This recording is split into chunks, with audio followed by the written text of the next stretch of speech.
lecture nga ci am par rapport bien sûr à ce dossier. Bon, pour ce dossier, Mm, personnellement, c'est la toute première fois, je mm, pense, bien, ñu ma ciy interpellé. mm, Malgré plateau yi nga xamante ni def nañ ko boobu ba tey. C'est la première fois ñu may interpellé ci dossier ba parce que man personnellement mm, dama waxoon du ma mës a wax ci dossier ba parce que maîtriser wu ma mm, le fond de ce dossier là. mm, Li nga ci nit ñi am rek li ci Sénégalais yi am lu laa ci am à travers donc les réseaux sociaux à travers donc les informations qui ont été données de par-ci par-là. mm. Mais analyse bu ma ci mën a def en tant que Sénégalais lambda mooy je pense que ni am na benn partie boo xamante ni c'est typiquement politique. Mm. am na loo xamante ni c'est typiquement judiciaire. Je pense que ni war nañu mën a def la séparation des pouvoirs. Le pouvoir judiciaire mu mën a dem librement, le pouvoir exécutif aussi mën a dem librement. Mais bëgg dugg le fond de ce dossier là très sincèrement du ma ko mën parce que maîtriser wu ma les tenants et les aboutissants de ce dossier. Alors sànq yaa ngi ko doon wax exactement maîtriser woo les tenants et les aboutissants mais jëm si wàllu viol ma ni kon tenir na li nga xam ne moo di en haleine pendant 2 ans fi nga xam ne mooy zone Sénégal récemment aussi vous n'êtes pas peut-être sans savoir que ni 14 ñàkk nañ seen bakkan si boobu dina xam ne moo di dossier exactement yaa ngi ko doon wax aussi sànq que ni liñ si jot a xam rek mooy li jógee si nga xam ne moo di internet bi aussi li ñu ni daal di partagé. Alors ñu daal di yegsi si benn jamono ji nga xam ne itam ñu ngi wax la guerre des audios exactement audio par-ci audio par-là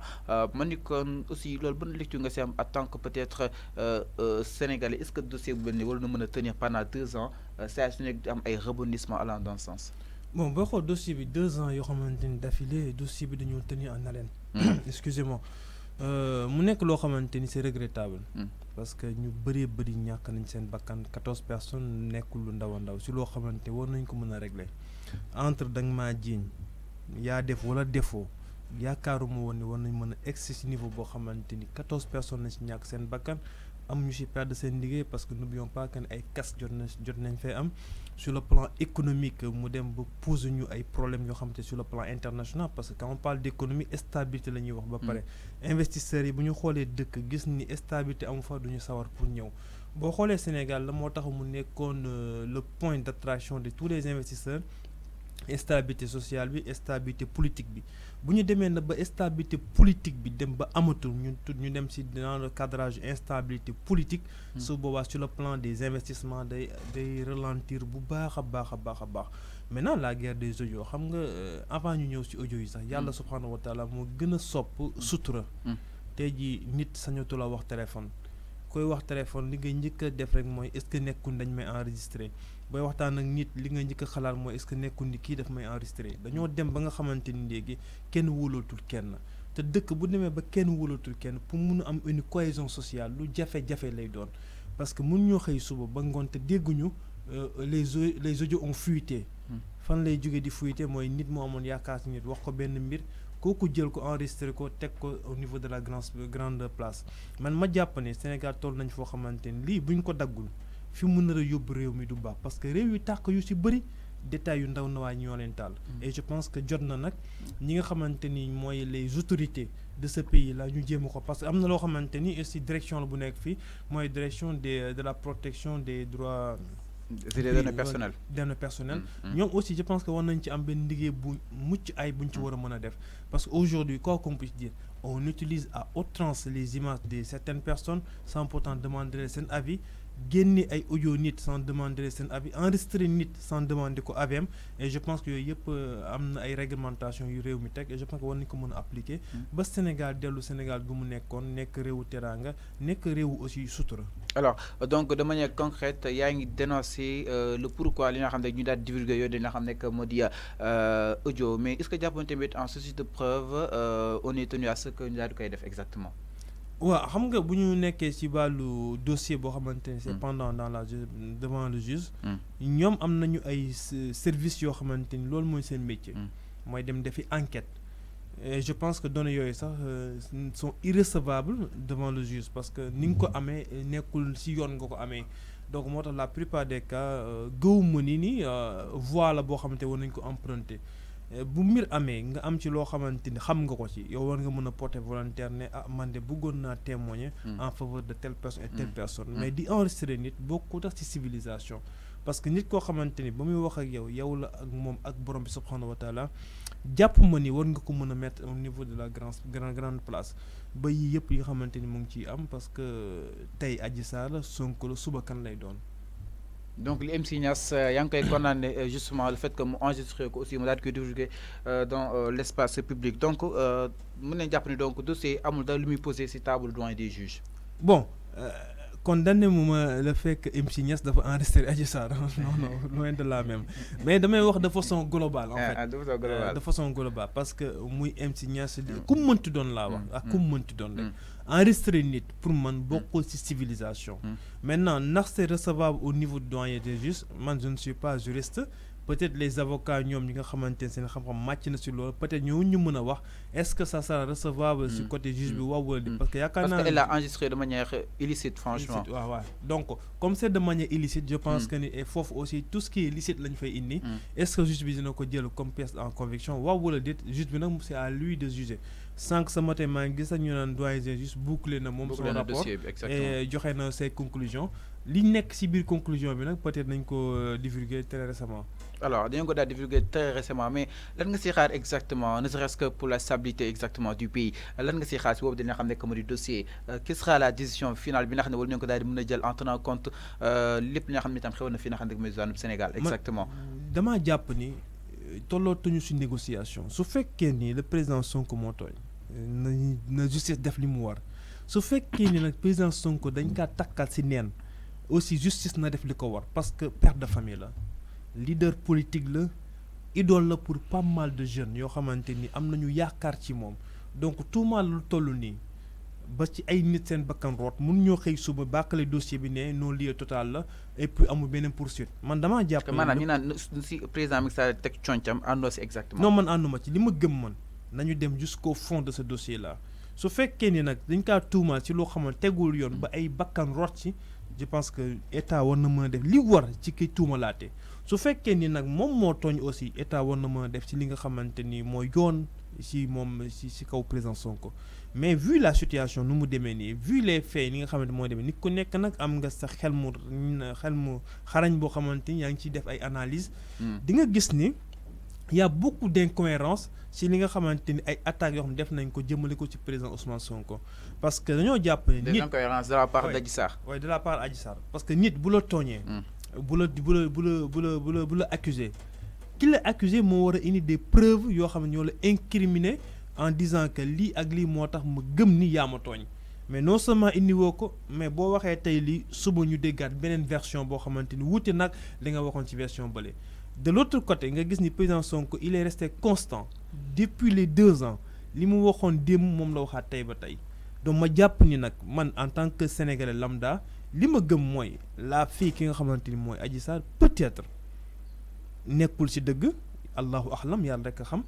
mën na am aussi nekk na ci dëgg mais ni muy exploiter dëgg ji moo nekkul lu yenuwul maanaam mais li xel mën a nangu rek mooy jàpp nañu ni en face de nous dañu am koo xamante ni su waxee tey lii suba beneen version lay génne ginnaaw soo mu génnewaat beneen version. Alors donc sànq yaa nga doon énumérer exactement les incohérences de li nga xam ne moo di Adji Sarr donc peut-être nga nekk analyse bi si def rek mooy li nga xam ne moo di yëf yi dafa mel ni Ousmane Sonko da nga koy xaw a tooñ exactement suñu la comprendre bien si fi nga xam ne fa ngay daal di développer parce que ku nekk am na si sa benn lecture ku nekk am na si benn regard par rapport bien sûr au déroulement de ce dossier ma ni kon Adji Sarr instant bi moo nekk dans la manipulation. Oui évidemment parce que depuis 2 ans ñoo ngi koy suivre à travers ces sorties médiatiques et cetera et autres. Ñu sentir ni am na hésitation bu ci am d'abord ñu sentir ni aussi elle se dédie de temps en temps loolu du man maa ko wax mais tous les Sénégalais honnêtes j'ai bien dit tous les Sénégalais honnêtes def nañu remarque boobu que ni ndaw si de su waxee lii tey suba day wax leneen beneen bi mooy man am na instant boo xam damaa jege woon kenn koo xamante ni dafa am association pour lutter contre les viols ma doon gis ci centre ba ñu nekkoon des femmes qui ont été violées ou bien moom benn genre traumatisme énorme boo xamante nekk na ci ñoom da nga daan ñëw gis benn xale bu jigéen jàkkaarloog mur wi durant 2 heures de temps elle ne bouge pas c'est-à-dire que traumatisme yooyu nga xam am nañ ko dañoo dem ba dañuy ragal sax la personne qui les a violés mu nekk benn traumatisme boo xamante ñun dañ la doon jàppale pour les faire revenir à la raison ñu gis ni loolu boo ko dundee ci wàllu expérience gis ni Adji Sarr moom ni muy dundee ci wàllu expérience après viol bi da ngay sentir ni am na loo xamante ni yanuwul maanaa daal parce que kii bu ñu violé nit bu ñu violé am na benn traumatisme bu muy def si yow boo xamante ni c'est extraordinaire loolu tant que dundoo ko ak ki ñu violé yow mënoo kaa gëm en fait ce sont des personnes yoo xam ne dañuy absenté mën nga toog di waxtaan ak ñoom mais nekkatuñ fi absenté nañu et tout donc pour ñu mën a wóolooti nit tax pour toog ak moom côte à côte lu jafe-jafe lay doon yow nee nga dañ la violé et puis des viols répétitifs yaa ngi ci plateau yaa ngi bon boo génnee sorti yi ngay def c'est tellement clair li ngay wax ci say dire pour dire que ni diw moo ma tooñ lii moo ma tooñ amul benn sentiment de traumatisme bu ñuy sentir ci yow man dama jàpp ni rek am na loo xamante ni leeru ba mu jeex. Donc ils ont fait un mauvais casting. À mon avis ils ont fait un mauvais casting. Alors si loolu Adji Sarr ma ni kon nee na am na ay preuves déterminé na toutes les preuves peut-être bi war na ni Ousmane Sonko da ko daal di violé exactement mais est-ce que peut-être suñu eggee procès yuuxu du jubee fu ñu ko foogeewul exactement. Bon est-ce que nañu bu ñu eggee procès je pense que yuuxu dina jub fu ñu ko foogeewul mais si ban côté exactement. maanaam peut-être ñu bëri ànd nekk ki nga xam ne moo di Ousmane Sonko si cas bii ne exactement Adji Sarr ak i preuve am est-ce que toutefois peut-être mën na ko génne au grand jour damaa exactement am na ko wala amu ko mais en tout cas ce qu'il a dit nee na am na ay preuve am te itam mi ngi xaar pour ça ce que mu daal di koy divulguer. man damaa jàpp ni bu amoon ay preuve génne na ko keroog ba mu jàkkaaroo doyen des juges. Ses avocats ñeneen ko ñoom ñoo xam ne bu ko génne et que tu n'es pas tenu à le faire. xam nga loolu yëpp c'est de la bonne guerre. bataille médiatique rek la mais koo xamante ne laaj nañ la nee la nga waxoon anamu waxoo ci lu yenu maanaa ki nga xamante ni moom la ñuy jiiñ sax au contraire moom moo ñëw indi ay preuve am man je pense que ni Adji bu amoon ay preuve génne na ko bu yàgg ñoom bu ñu amoon ay audio génne nañ ko bu yàgg bu ñu amoon ay image génne nañ ko bu yàgg parce que vous vous rappelez amoon na fa benn période surtout affaire bu muy soog a xew génne woon nañ fi ay vidéo yoo xamante ay vidéo montage la ñii wax nañ ay photo la lu nekk génne nañ ko fii boobu ba tey mun ñoo teg ci loxo sénégalais yu yenu maanaa kon ñun dañoo mën a jàpp ni rek ni Adji dafa nekk ci benn cadrage boo xamante ni mënut cee génn ñee aussi ci li ma jàpp mooy à la base Adji waxoon na leen ni am naa preuve yëpp ba ñoom ñu sóobu ci ñu dem ba ci biir santi ni la dame li muy wax amul mënutuñ cee génn aussi fu mu toll nii nag la question qu'on doit se poser mooy qui sera la bête à abattre kan la ñuy sacrifier ci seen groupe boobu yëpp mais li yenu maanaam mooy li président Sonko waxoon dossier bi gisul juge bu ko ci mën a tëj te fu leer la ko tegoon jusqu'à présent li muy wax yi am na benn cohérence li muy wax boobu ba tey je pense que amul lenn loo xamante ni soppeeku na ci te li gën a yéeme mooy Adji rek ay tudd Sonko mais Sonko mosu tudd Adji li ma dégg rarement yu mu ko tudd yëpp message positif la joxe ci moom donc pour wax la. donc fi plan communication bi Sonko moo jël exactement mais Sonko laaj nañ ko son ADN mu bañ exactement ni lu ko joxe. aussi entre autres bëggul wax si boobu li nga xam ne moo di dossier bañ na tontu li nga xam ne moo di question avocat exactement mais est-ce que aussi Sonko cherche à se disculper par rapport bien sûr si affaire bii nii. xam nga boo nekkee ci benn bataille boo xamante ne ñii da leen jaral lu nekk. da ngay moytu aussi. tey ji bu ko joxe woon leneen la ñuy wax. dañuy xëy suba nee ko lii sa ADN lu mu ciy mën parce que moo accepté dugg ci loolu ci analyse boobu. avant lan la ñu waxoon na dem wuyu ji c'était ça donc le mot d'ordre na dem wuyu ji plateau yi fu ñu toog mooy na dem wuyu ji mu jug dem wuyu ji ñu ne ndégg nañ bàyyi wuyu ji bi na génne ADN am na dem def test ADN soumettre à un test ADN bu defoon test ADN bi tax nañ xiyaar suba ni waxaat ko beneen mbir boo xamante ni nee nañ ko si loolu ngay soumettre beneen mooy Ousmane Sonko aussi kilifa la quoi qu'on puisse dire parce que yàlla bu defee jàmm peut-être d'ici quelques années peut-être fekkee Sénégal yi wóolu nañ ko mën nañ ko jox réew mi ko mën nañ ko jox keneen donc nit ku toll noonu aussi du nekk koo xamante ni dañ koy ping pong si ay détails yoo xamante ni franchement pendant yenn maanaam parce que Sénégal yëpp ëkk réewu fan yee si ginnaaw am na benn plateau bu ñu fi defoon ay xale yu ndaw ay 14 nit dee ci ñuy wootante téléphone di wax ay wax yu ñaaw yoo xamante ni je pense que loolu du respect ci suñu nation du respect ci suñu république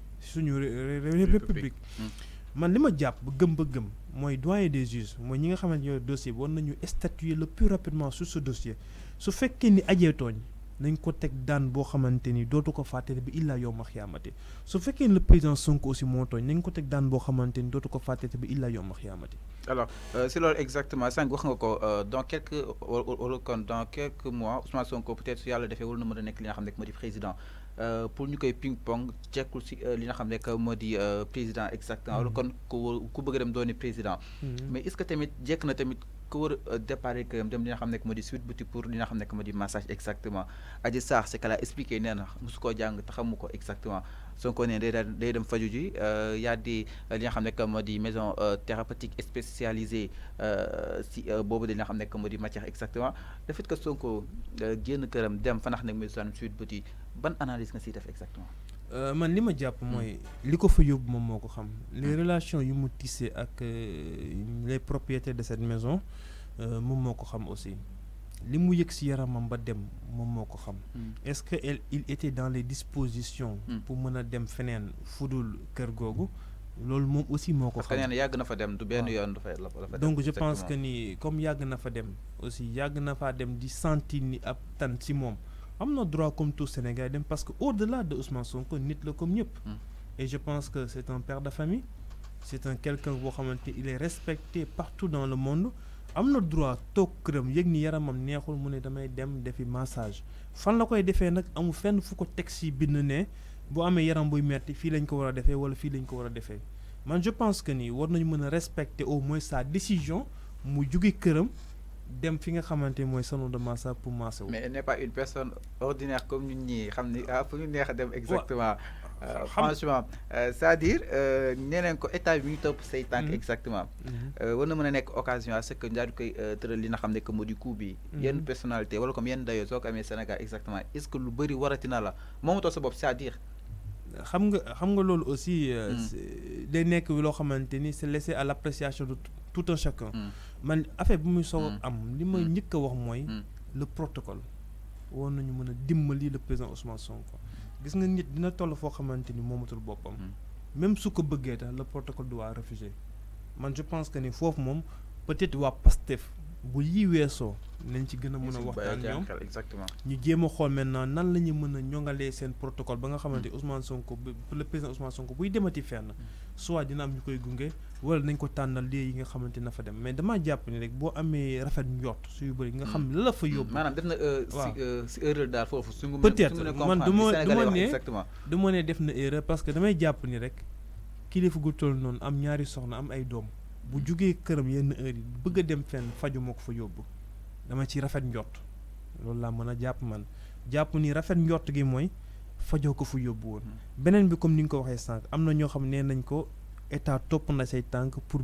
tendre le coup gis nga même phrase boobu rek dafay disculper le président Ousmane Sonko parce que jàpp naa ni sénégalais bu su nekk am nga droit gis ni benn institut am na nga dem foofu pour mën a xool la fa yóbbu que ça soit privé ou public yow la engagé parce que ba muy dem yóbbul casquette député ba muy dem yóbbul casquette président casquette Ousmane Sonko la yóbbu xaw ma ndax comprendre nga logique bi may waxee en fait su boobaa nag su fekkee dem na foofu ñu tànd ko fa coup deux choses yu wuute la mooy tendre coup bi kan moo ko tendre coup est-ce que état la wala une personne lambda la beneen bi mooy jiiñ nañ ko fa jiiñ bi est-ce que état moo combine ba ñu jiiñ ko wala une tierce personne moo combine ba ñu jiiñ ko mais tout compte fait les deux situations de disculper le président Ousmane Sonko te les faits ont montré que ni takkewu ci laalewu ci sama analyse personnelle man ci li ma jot a lire ci wàllu données yi nga xamante ni mettre nañ ko à la place dans la place publique. Alors justement Maham Diallo sànq yaa ngi ko doon wax ni bouclé na boobu dañ nga xam ne que moo di dossier li si des mooy mu daal di rendre li nga xam ne mooy sa décision finale soit ni yóbbu procès wala kon day am li nga xam ne que moo di non lié exactement sànq yaa ngi ko doon préciser que ni dem na ba affaire bi tool bi donc il faut ñu topp ko ba mu jeex exactement donc yaa ngi si xaar procès probablement. évidemment procès foog mu am. mais Sonko bëggul procès ak ñu mu àndal. donc nee na ko bul dem procès ndax dossier bi dafa vide. moom bañu ko yaakaar naa président yàgg na kaa wax président Ousmane Sonko yàgg na wax ni Sonko daal instant bi daal yàgg na wax ni moom nañ dem procès moom nee na nañ dem procès xam nga loolu ñu ànd ak Ousmane Sonko peut-être ñoom mën nañu exiger loolu mais le peuple sénégalais ñoom ñoo soxla dëgg ji fu mu féetee c'est-à-dire que nañ dem procès ñu xam dëgg ji fu mu féetee parce que 14 morts aussi nekkul lu ndaw nekkul loolu may régime bi bu ko réglé wul aussi régime bii ñëw aussi dina ko réglé loolu moom mun ñoo wax a wax ba 14 morts yi du am benn enquête boo xamante ni na fixer les responsables yi ñi ñu war a daan ñu daan leen ci ñi nga xamoon aussi kase woon nañu ba ay entreprise am ay yàqute foog ñu situer les responsabilités donc loolu moom mënta ñàkk en fait c'est le peuple qui réclame cela. mais est-ce que jàppoo tamit su demee procès ñoom duñu si toutefois que ñoom seen cours dëgg la donc matérialiser exactement maanaam ñu egg si parce que nee neen Ousmane Sonko moom su demee procès moom na am yàqin ni peut-être du su mën a génn. non man damaa jàpp ni le président Ousmane Sonko. parce que il n'a pas si on sax amul confiance ci justice bi. xam nga c'est deux choses diamétralement opposées. xam nga suñu justice. koo xamante ni boo soxlaa papier judiciaire moom moo la koy jox te ji Ousmane Sonko su bëggoon présenté wu à l'élection présidentielle justice bi moo ko validé sa candidature donc xam nga kooku mënul taxaw ni sama justice réew wóoluwuma ko mais dafa am yenn nit si ñi nga xamante ñoo ngànk justice bi ñooñu la wóolu mais pas le matériel pas l'appareil judiciaire en fait. oui c'est-à-dire yow si ña fa nekk exactement mooy peut-être justice bi da nga kaa instrumentaliser pour moom si nguuru ki nga xam ne mu di président Macky Sall. et loolu aussi je pense que ni jarul jàngat bu rëy sax pour gis ko président wax na ko ni am na dossier yu bëri yoo xamante ne maa teg sama conc donc je pense que loolu il l'a dit ouvertement te Sénégalais yëpp dégg nañ ko aussi. alors que ñun ba ñuy jàng dañoo jàpp waaw dañoo jàng ni il y a 3 pouvoirs le pouvoir exécutif le pouvoir législatif et le pouvoir judiciaire ñooñu ñëpp dañoo am ay séparation de pouvoir mais bu ñu xoolee nguur gi ni muy fonctionner ñetti pouvoir yooyu yëpp di rejoindre le pouvoir exécutif parce que le pouvoir législatif ñoom mooy xoolee nguur gi la ñuy déglu gouvernement bi la ñuy déglu le pouvoir judiciaire aussi dañuy sentir ni bu baax a baax que ni le président da si am benn mainmise boo xamante ni loolu moom mënuñ kaa nëbb léegi nag su fekkee ni moom nekk na si réew mi sentir na ni l'appareil judiciaire am na ay failles yooyu nag la d'accord en fait mais pas en quelque sorte l'appareil en tant que tel parce que bis bu nekkee président buy taxaw aussi appareil judiciaire bi ñooy taxaw pour mën a seede ni moom président la te je pense que booy seede ci ay kanamu nit foog nga seede ci kanamu ñoo xamante ni wóolu nga leen aussi moom il n'a pas ñàkkul wóolu l'appareil judiciaire mais dafa am ñoo xamante ñoo ñàkk appareil judiciaire bi te sentir nañu ni seen loxo dafa lié trop sur la politique seen loxo dafa jege trop le nguur donc yaakaar naa am na plein droit aussi ne wóoluma ñi nga xamante ñoo ñàkk sama dossier donc c'est son droit le plus absolu. alors am na solo bu baax alors dañuy daal di seen ba léegi si Ousmane Sonko mu daal di annoncé récemment li nga xam ne moo di conseil de casserole jour li nga xam ne moo di 31 décembre sànq wax na ko